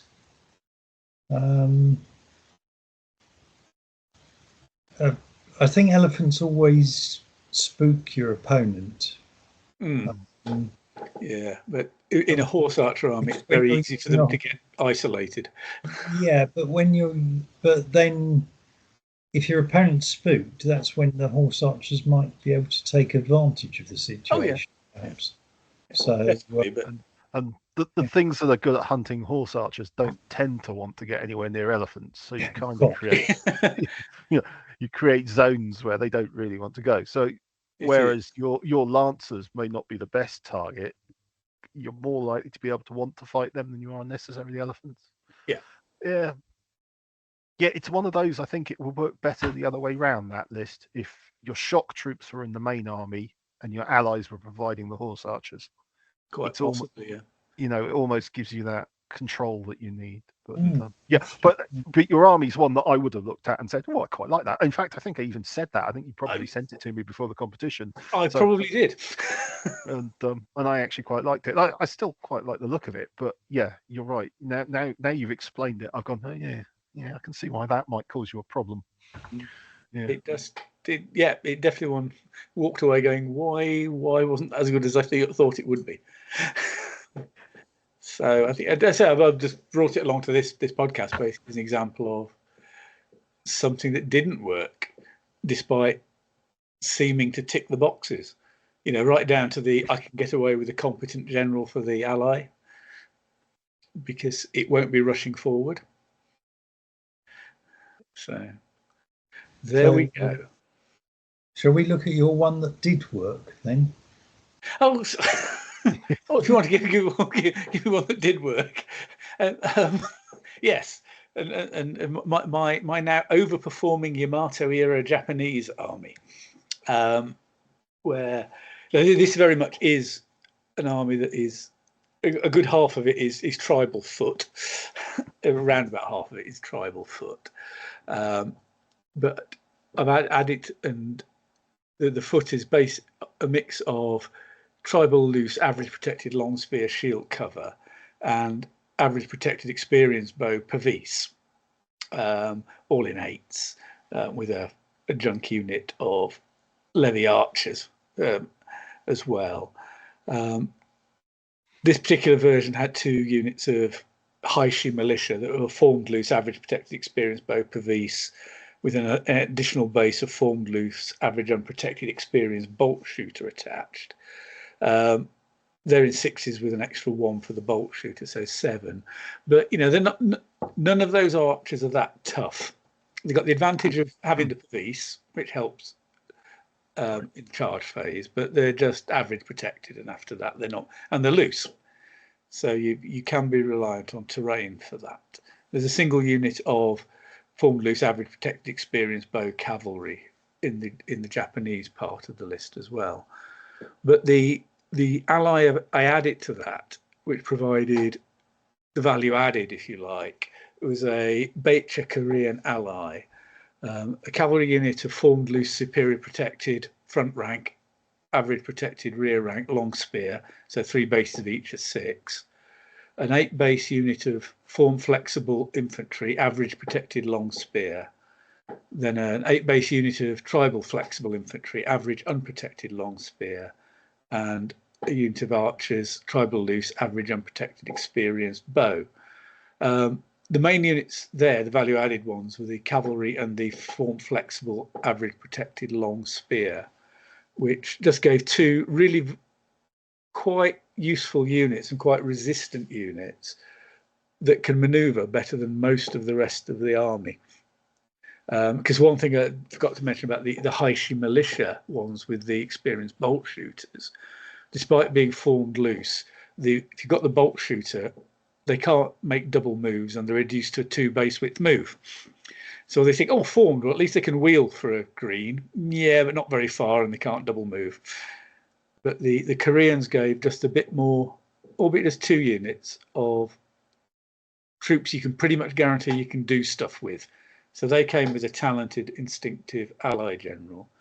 And even the tribal flexible average unprotected long spear unit, you know, is actually quite resistant, especially if you deploy it 2 wide, 4 deep. It can hang around a bit longer than people think it can. There was also a unit of skirmishing infantry archers as well. So it made an army of 13 UGs. The main army had a talented, instinctive, competent, instinctive, and mediocre instinctive general. So it could just about maneuver everything if it wanted. And the ally there really did just add just enough to justify it. Just that maneuverability, especially the cavalry unit, could really shift if it needed to. And in the game I played against you, Matt, as the game opened up towards the end, because my long spear Japanese infantry refused to die to Swiss Kyles, meant that something opened up and I could just, with a double move, get into position to charge a small unit of halberdiers and wipe them out very quickly, which having the long spear cavalry, especially with superior front rank, just gave them enough oomph to do very quickly. And if the game had gone on another move, although I'm in no way suggesting anybody play it slowly in that game, Matt, I would have been into the camp. But I think I did actually hit the camp, but only with 1 base. You did, but I'd managed to maneuver you, so you only hit it with 1 base. Yes. So right at the end of the game. So this army worked. This is where the ally added something, although in this case it was in many ways only adding 2 actual units out of a 13 UG army. It just helps no end. I mean, being very game specific, it did mean I put an entire keel by my camp to stop your cavalry getting to the camp early on. Yes. But and for the listeners who enjoy Tales of Woe and Suffering, I charged 2 keels into 2 long spears, two tugs, so 2 on 2. By turn 6, sorry, I finally broke 1 set of long spears. The other one still had 7 bases. Well, I'll just point out, when Matt says turn 6, that's turn 6 of combat. Yes. not turn 6 of the game. 6 turns of combat with superior pike into long spear. Don't just average loose long spear. Yes, it still haunts my nightmares. It was, yeah. I have to say, I think you only lost your cool once. And to be honest, that wasn't against the long spear. That was when you double skulled me with the bloody skirmishing archers. 2 greens, Yes, 2 skulls. I had to sit down and just deep breathe. But Matt's self-control against this, and that was the game after your cars had failed to go through Sid's long spears as well. Yes. So it happened to, lightning did strike twice. Yes, yeah. But as Matt said, yes, it did mean he had to hold a very powerful unit back. About 1,400 points worth of 1,400 points worth of pikes back, because he knew I had 1 or 2 units that could scoot. He could negate one of them, but not both of them. Yeah. So he had to protect his camp, and realistically, that had to be a Kyle. It was a cracking game, but yeah. I would say, so how you kept your cool is beyond, but he really did. It was astonishing. It really was. Here, I'll roll these 4 yellow dice. Oh, look, 4 blanks again. For the 3rd time in a row, I think I was pleading with you at the end to let me throw greens, wasn't I? Please, just let me throw the green dice. Yes. No, I insisted you had to roll yellows. It was. Yeah, exactly. When you did roll greens, at some point, greens worked very well. Yes. When my kill was only 3 deep against your long spear near the camp. Yeah, that's when they started shining. That's when they butchered it, wasn't it? Yes, yeah. It was very peculiar. But sort of back to the matter in hand. I think I felt this was an example where the ally added and worked. Very much so. Yeah. And not immediate obvious why, I have to say, but. I'll take your word for it. It's sort of the opposite of the Sultanate of Rum one, where you look at it to begin with and think, well, why didn't it work? This is one, well, why does it work?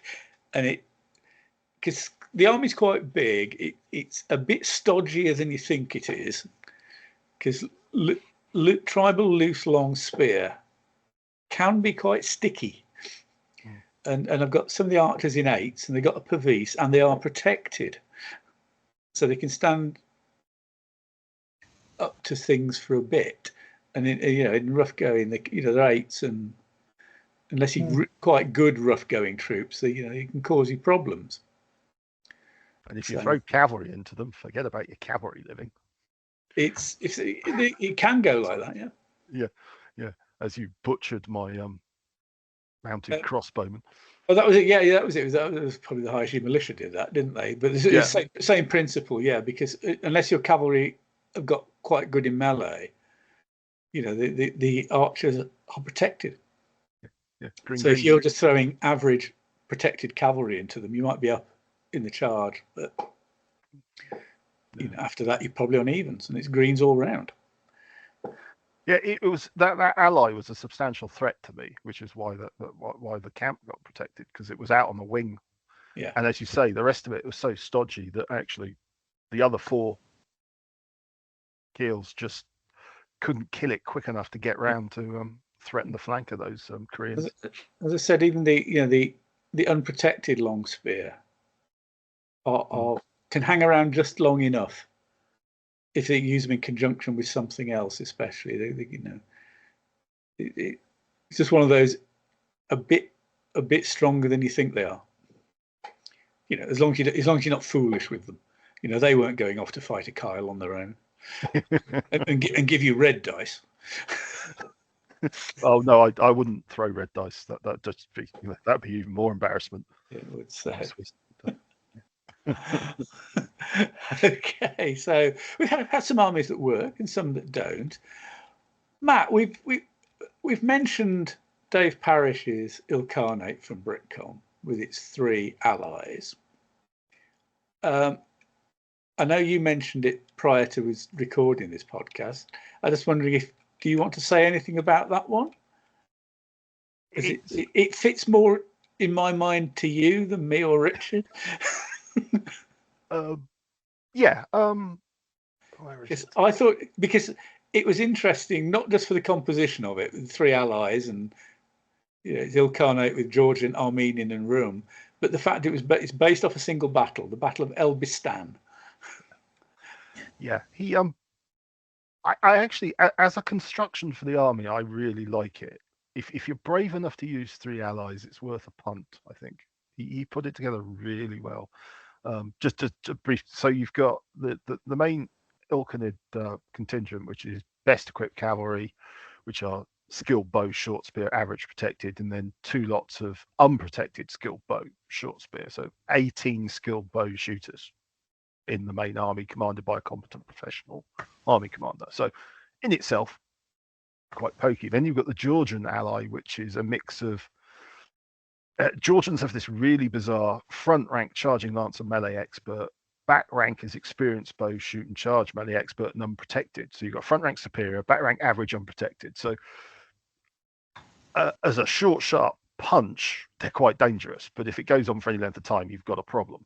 So if you've got the cards to break off and go back in, which I think is why David made them the talented instinctive ally, is they charge in with the shoot and charge, back off, go back in again, depending on what they're fighting. The Armenians, he had Armenian nobles, superior protected charging lancer dev chargers. They are brutally nasty, quite frankly. If they have melee expert, they're on pretty damn near on par with full Western knights. And then a single block of Armenian spearmen, which are protected short spear, integral shooters, and combat shy. Less. And then the Rum contingent, so that's competent instinctive for the Armenian, and then a competent professional ally for the excuse me, put my teeth back in, the Rum ally, who are formed flexible average unprotected experienced bow and formed flexible average skilled bow, 2 blocks of 6. So he's got 24 skilled shooters in this army, so 12 green dice potentially. Wow. Yeah, and 2 lots of infantry skirmishers, one from the Armenian and one from the Georgians. And it's 10 tugs. And as I say, you've got 12 green dice shooters, minimum, skilled dice shooters, sorry.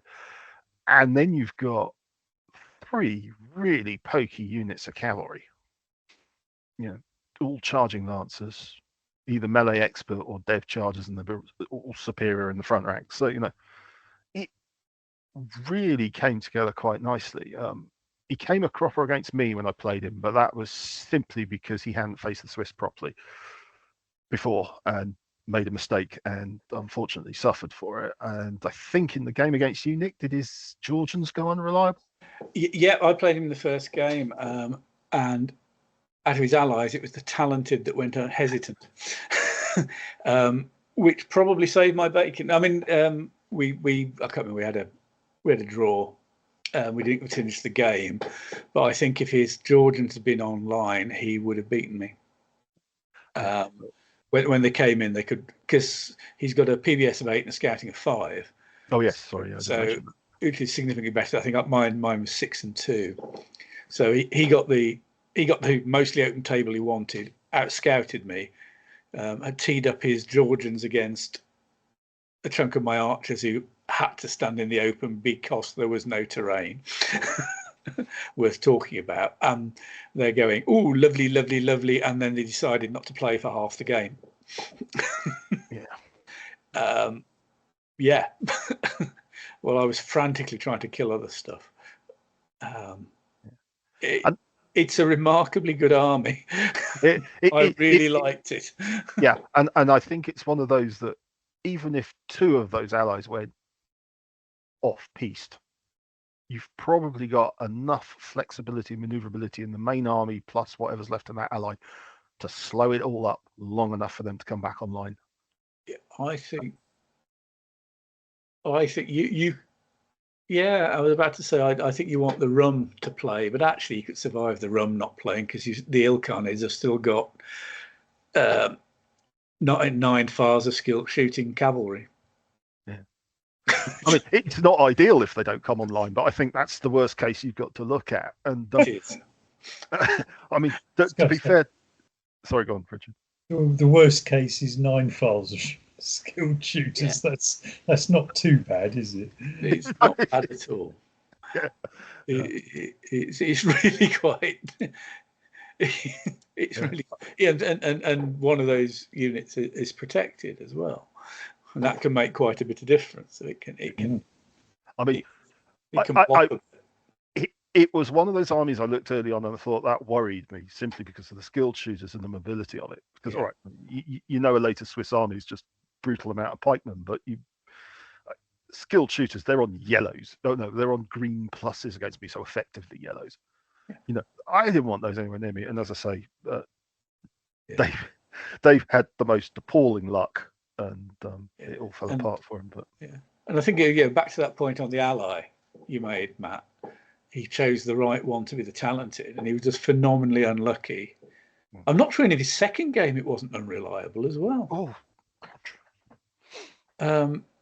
He was just phenomenally unlucky in the first game that was the one that went hesitant. Either the other two, the Rum ally or the Armenian, wouldn't have affected the game. That Georgian adds a whole. If it's playing fair and straight, it's a real. And I'd say he really was just lined up to trash 2 or 3 units of my archers. No. David's lists, for one reason or another, always entertain me, and I always end up taking copies of them and playing with it. And that one I particularly like. He really designed that well. So I thought it took me completely by surprise. I did wonder whether he might have been tempted to take the Rum Seljuk with the Frankish knights in it and have that as the talented. But I suspect this setup's better because the Georgian cavalry, as you say, they're a bit of a charge in, pull back and try again, hoping you're not too battered because they don't last long in prolonged melee. But they're quite cheap for what you get. You know, they're only about 900 points. Is it? No, yes, 800. Under 900 points for the unit, and it hits quite hard. Yeah, and you get the shoot and charge dice, which is something I'm increasingly a concept I'm getting for various things. Particularly because you get 3 black dice, assuming you're, or what they are is horse archer killers. Yes. Yeah. Because, they weren't particularly useful against my army because he was shooting at, when they did charge in, they were shooting at people behind Pavis. Yeah. So it has limited effect there. But quite frankly, it was the charging Lancer Superior into loose foot that was going to do the damage. And they did. Anything that has a chance of slowing down the skirmishers so you can catch them is good news, really. Yeah. I thought that was an exceptionally good army. Okay, I'm just aware that we're getting close to done 2 hours on this. Wow. I just looked up and thought, blimey, where's the time gone? I think we did have a couple of other lists in there which we'll post, one of which was Sid's early Low Countries with the Frisian allies, which can be a nice combination. But we will post that up again. That's one Sid used at Britcom. I would throw one comment in on that the Frisians infantry are quite big units, they're quite cheap, and they look good value. But I don't think you can rely on them too much. Now, I think Sid's a very good player and doesn't. he knows they can fall apart really quickly. But I think you hate those really good players who can use those troop types. But I've fought a similar army before and picked on the Frisians and taken the army apart because of that. Yeah, he hid them in a wood. Played them at Britain. These weren't. I walked past him, and then he sort of went for the camp. Yeah, the matchup might have involved my ill-carned army with skilled shooters shooting at them on a fairly open table, but they did strike me as one of those allied contingents that maybe delivers a bit less than it promises, a bit like the Khwarezmiya in my Sultanate of Rum, but for different reasons. These just because they can collapse very quickly at times. They are one of those, if you're not aware of the capabilities of them, they are quite worrying to some players because of the dev charge, long spear, loose order. You think, oh, then yeah. Well, if you look at it, you got 3 units of 9 and a unit of 8. Yeah, it's 4 units. It's, funnily enough, has got a talented instinctive general leading them. It's a big wad. Yeah. You know, and certainly in some of the better terrain troops you can have. So, but I think it's possibly an example of one that can fool the unwary. Yeah. They're one of those that, you know, if you can hold them and you're in a solid line when they hit, they're going to melt away, even with the big units, because they can't break off. Yes. You know, and once they've spent that dev charger, and I think the back rank. Well, I was about to say his back ranks are unprotected, but if you've cut your way through to the back ranks, the unit's dead anyway, so it doesn't matter. But it's usually pretty on its way at that point. Yeah. If you got through to more than one file of back rank, yes, it's about to die horribly. But that's one of those where it adds a bulk to the army. Yes. You know, and that's probably what makes it the tipping point, because he has some really good cavalry in that army, which is quite expensive. But and 2 blocks of long spear, but we won't talk about those. and again, sort of fulfills the Frisians fulfill the bit. If you're going to go and contest some terrain, you've got a lot of troops to do it with. Yeah, it's not just you, or if somebody's holding a piece of terrain with one unit, a 6 or an 8, you can just swamp it. And again, it's probably one of those that even if it went unreliable, it's probably not key to his initial. You know, no, it can be depending on the, you know, if he's looking to attack a piece of terrain rather than hold a piece of terrain. But yeah, it's possibly not a critical loss. No, right. But yeah, it's again, you know, it's one of those. Yes, Sid knows the pluses and minuses of that allied contingent, but I think I've seen people talk about it and use it as if it's a battle winner, and it can collapse very quickly. So anyway, that's the only other one I wanted to mention. I don't know if either of you have got any other you'd just like to throw in the dying embers of this podcast. I think I emailed my Ottoman list to you from BritCon last year, which basically is the discussion around the Serbs we had earlier and the use of barricades. So that might be worth putting up. If I will certainly put that up on the blog. And again, obviously, one of its fundamental points is providing troops that aren't in the rest of the army. In which case, you know, adding a good wad of hard-hitting, charging cavalry into a horse archer army. I think, unlike the Krasmaya, they probably do work because they're a bit better at it. So, Rich, and fewer, and possibly because they're fewer as well. There's only 2 blocks of them, so you're not. Yeah, it's slightly different circumstances. The setup it's probably better balance, isn't it? Yeah, I'd go with that. The only thing I had on allies in general, with in terms of lists that I not necessarily want to. I think there are some ally contingent lists that are unusable because of the number of mandatory minimums.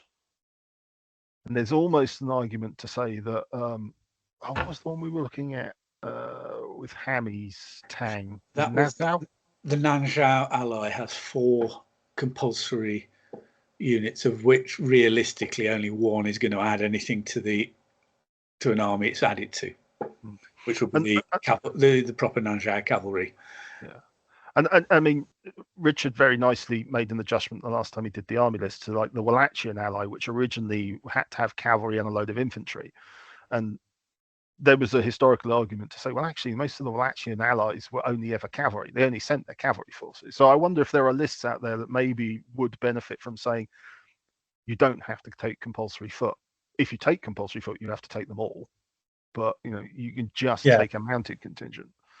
There are probably a couple of early medieval Frankish lists that have to have the lantware, which is probably not appropriate if they're an allied contingent. Actually, it ought to be a naught or take 2 tugs of them type scenario. So there are the others like that which probably ought to be adjusted. Yeah. On the other hand, there may be some where it is justified, and they're just a very good allied contingent. There may equally be some where there ought to be more restrictions applied. Yeah. Just to avoid sort of exploitation. It is, yeah. I think restrictions, or some cases where a defined contingent rather than the normal one is the way to go. But there's how many allies did you say? 800 allies combinations. Yeah, it's a lot to go through as a single piece of work, and I think realistically a number of those are going to be as people find the odd ones. And back to that Nanzhao one, I doubt there's enough information in the record to make a call either way. It would be a subjective, let's just make it a bit more usable. Yeah. I mean, whether you said you must take all mounted or you must take all infantry, whatever works or makes it feel better, I guess. But just for playability. Yeah. Actually, I think the solution to the Nanzhao one is, one of the minimums is something called subject cavalry. They're form flexible cavalry, and I don't think they're a thing. And I think I might, for Richard's benefit, I might have put something in a private forum about that, based on a Slingshot article from some time ago. Might try and take a so that alone would make it probably more usable as an ally, because it would free up a slot, and there are some reasonable troops in there, like the superior form flexible long spear chaps. or even taking the average long spear, which allows you to put the second one up to protect it if you take 2 blocks of them, because it's up to half of them. Yes, or yeah, something like that. Basically, it removes probably a marginal unit in the ally. It removes the slot to give you something more effective, especially as the army that it's an ally for isn't a great army anyway. Well, there is that, yes. which is at least the one we were looking at, and I don't think it can be an ally to many people, if any more than that. So anyway, that's a specific case for the future, because I think it would possibly involve changing the basic army list, and that's out of bounds at the moment. Well, which is a shame, because I've got Nanzhao. I thought you did. I knew it was a familiar name to me. So yes, yeah. You dialed up Hammy the wrong way around. If you do Nanzhao with the earlier Southern Tang ally, it's actually not bad. Not a world killer, but it's not bad. Yeah. Anyway, we're drifting away from that. Sorry, yes. I don't know. Richard, this was your topic, and as we've just said, we've been talking for probably just over 2 hours now. That's been more than I expected. So I don't know if you've got any closing thoughts or last points you've wanted to make. I just hope the listeners have enjoyed this topic, and I'm glad it's proved something that we've been able to talk about anyway. Good from my point of view. I suspect we could talk on it for at least another half hour, possibly another hour actually. But we won't, because I think for these sort of, although the format of this podcast is very much a chat, going much more than 2 hours is really possibly testing our listeners' patience. So, on that note, I think it's time to wrap up and say once again, Richard, thank you so much. I thoroughly enjoyed talking about allies. I did not expect us to talk for this long, and I think there's been great stuff in there. Matt, your insight as ever. No, I cracking choice for a conversation. I've really enjoyed it, so I hope the listeners do too.